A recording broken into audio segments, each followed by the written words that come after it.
Welcome back, friends, to another episode of This Week in CAA Football, powered by GEICO. I am Bobby Broyles. He is Tim McDonald. How is it possible that there are just 4 weeks remaining in the regular season? I just don't know. It's been such a great season of CAA. First of all, do you like my outfit? Do you know who I am? I stuck into your closet about 2 weeks ago. I took this vest. You know, I always love your vest, so. I love the Steelers. I'm the voice of CAA.TV. And my dog Heath, I love him too. But it was either you or Andy Gresh for Halloween, so I went with you. Well, I appreciate that, Tim. I think I pull off the vest a little better than you. We'll see.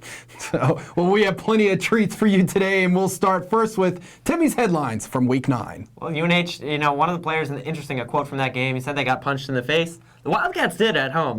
Credit Stony Brook. What a great offensive game plan in that early series. Stony Brook drives down in the first quarter, Bob, gets 2 quick touchdowns. After one quarter, it's 14-0.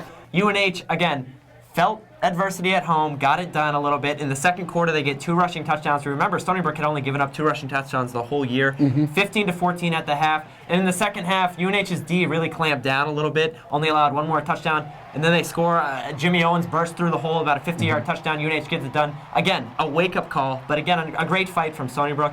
UAlbany, wow, here come the Danes. Yep. Not to mention the Danes are playing at New Hampshire this week. 6-2, they squeak out a non-conference game over Colgate. Will Fiacchi gets it done on the ground. He scores a rushing touchdown with about 16 seconds left. UAlbany escapes. Of course, can't forget about Villanova, William Mary, and Richmond. All of them right now are still in postseason contention.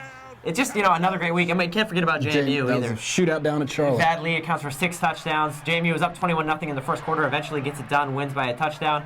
And we're going to have to talk about the Dukes. It's a huge week in CAA football, one of the favorite weeks of the year coming up right now. Absolutely, Tim. Week 10, the biggest thus far of the season. We'll find out soon. Let's get to the good stuff. Starting off with 3 pivotal matchups this Saturday. We begin at high noon on Comcast Sportsnet and CAA.TV right down the street here at Robins Stadium as John Robertson and Villanova visit the Richmond Spiders in a top 15 showdown. I look at this contest, and it's a huge opportunity games for both squads. Richmond enters this game fresh off a nice pair of wins.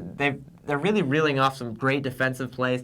Aaron Rowan and Eric Wright have just played out of their minds, the 2 linebackers for Richmond last week. At Elon last week, they only gave up 10 points. They've only given up 10 points the last 2 games. They shut out Rhodey the week before. I just think that this Richmond D obviously hasn't faced a quarterback like Villanova. On the other hand, Villanova last week versus Morgan State, it was close at halftime. Eventually, Villanova scores 27 points unanswered. Let's remember the last time the last time Villanova came to Richmond was in 2009. Richmond was the #1 team in the nation at that point. Spiders had won 17 straight. Villanova escapes with a 21-20 victory. Yep. Again, it's just a historical thing. Villanova, none of these players have played at UR before. It's just interesting to me. This Richmond defense, like I said, is going to be the key this week. Let's remember, Seth Fisher and Jacoby Green have been 2 guys right now who've been getting it done for Richmond on offense. Michael Rocco didn't throw a touchdown last week. I don't think that's a huge concern. He did throw 2 picks. Still, Villanova, I just think it's hard for teams to keep up with them for 4 quarters. We've only seen a few teams do it this year. I think it's a really good game. It could be the contest of the week. Of course, we're going to look at some other contests too, but it could be the game of the week in CAA football. The winner of this game has a huge opportunity moving forward. The loser, on the other hand, has to regroup a little bit. It's funny you talk about Jacoby Green and Seth Fisher. Do you really see this Richmond offense going to the ground game, trying to keep the ball away from John Robertson? Well, we talk about Richmond without Strauss. They still average 36.2 points per game. I just think they now have to set the tone on the ground, which is something we're not accustomed to, obviously. And I don't know. It's a really, really interesting matchup. I want to see if Richmond can keep up offensively. Should be a fantastic game on Saturday. Another big game takes place in the Shenandoah Valley as the JMU Dukes host William & Mary for homecoming in Harrisonburg. Last week, JMU rushed for over 200 yards. We mentioned the week previously, that's where they set the tone. They rank 2nd right now in CAA football. They've had 6 games this year with over 200 yards rushing. But again, it goes back to the value of weapons for this JMU team. Thad Lee, yes, he accounted for 6 touchdowns, 4 passing. 4 different receivers caught touchdowns last week. 12 different guys overall caught a pass. So it just shows you how dangerous at times this JMU offense can be. But again, JMU goes up 21-0 versus Charlotte. And then all of a sudden, Charlotte comes back in the game. They gave up a lot of points, but still, I'm really interested to see what Vad Lee does against this William Mary front 7. William Mary got it done last week. Abdul Sabbar had 37 carries. I mean, Jimmy Laycock just said, give Abdul the ball and let's just let him run. 198 yards, 2 touchdowns for Abdul Sabbar. That's a career high. I expect William Mary to do nothing different. I think you attack the ground game. Cluley didn't have his best week passing last week, but they didn't need to. They got it done versus Delaware at home. I don't know. William Mary, you look at that game versus Delaware and how they ended it, it's really interesting to think momentum. If they can get a win right now at JMU, let's remember it's in Harrisonburg. That's not an easy place to win. Nope. But on the other hand, JMU, if you get a win too, you're all of a sudden in the talk right away. You have to play still at Stony Brook and at Richmond, and then home versus Elon. On the other hand, William Mary, Elon at home, at Towson, and then versus Richmond. Yep. I don't know. It's very interesting. This is another game. Two quality contests in CAA football that I'm really going to keep an eye on this week. This is definitely the time of year you start looking at the playoff picture. That game will kick at 3:30 on the American Sports Network and CAA.TV. Then we head north to the Dungeon as two 6-win teams go at it when New Hampshire hosts UAlbany. Yeah, you're getting excited over here. These I like are it. three great games. This is your go-to, bread and butter right Yep. here. What an opportunity for Albany, 6-2 on the season. Again, we've talked so much about this season about UAlbany and how it's a different team, but it is true. The way they got the job done versus Colgate last week. Again, it wasn't knock you off your socks. It wasn't a win that's going to make headlines, but it's a win, and that's the most important thing. Yep.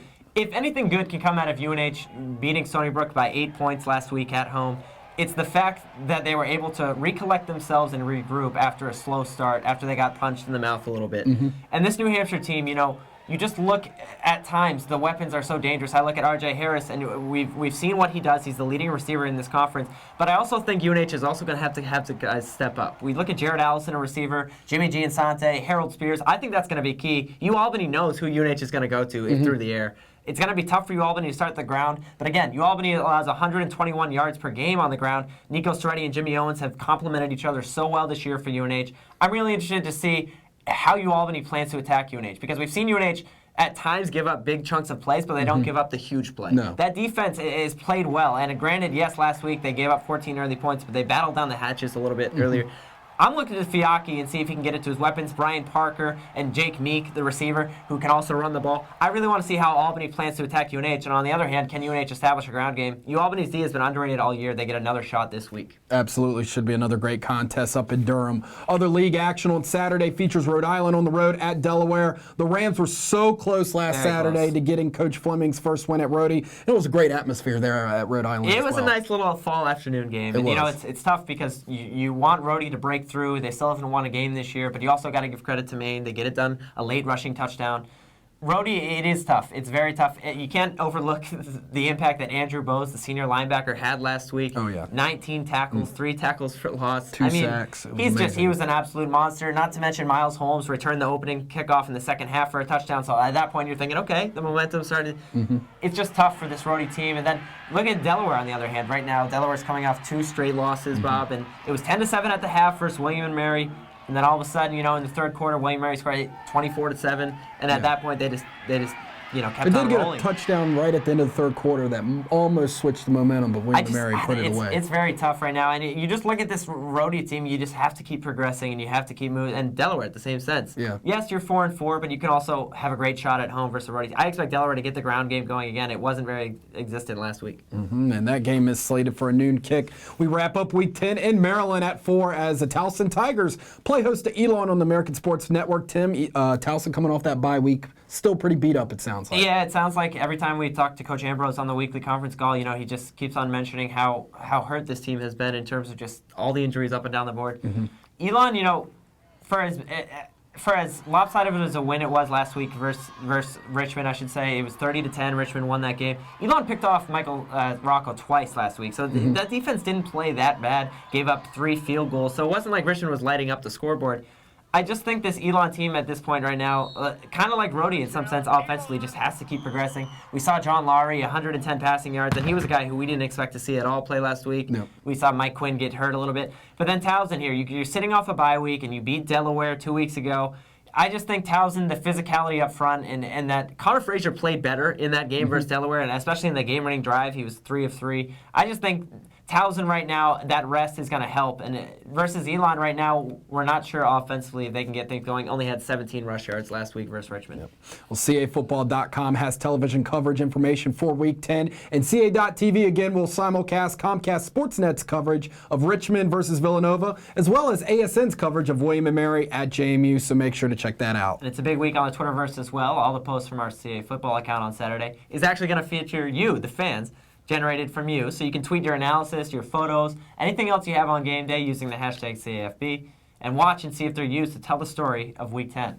Should be an exciting Week 10 indeed. Remember, CA football on campus returns the weekend of November 15th in Durham to check out the New Hampshire Wildcats. In the meantime, catch up on this season's content at the league's Everyday is Saturday blog, cafootball.wordpress.com. And we actually have a podcast, believe it or not, they let us on the air. The Yak can be found tomorrow on the blog, and we'll have a special guest, Bob Black from the Spider Sports Network, joining us to break down the game between Villanova and Richmond. On that note, that is it from us for today. Happy Halloween from all of us here at CA.TV. We will see you on Twitter Saturday and right back here for another episode next Wednesday.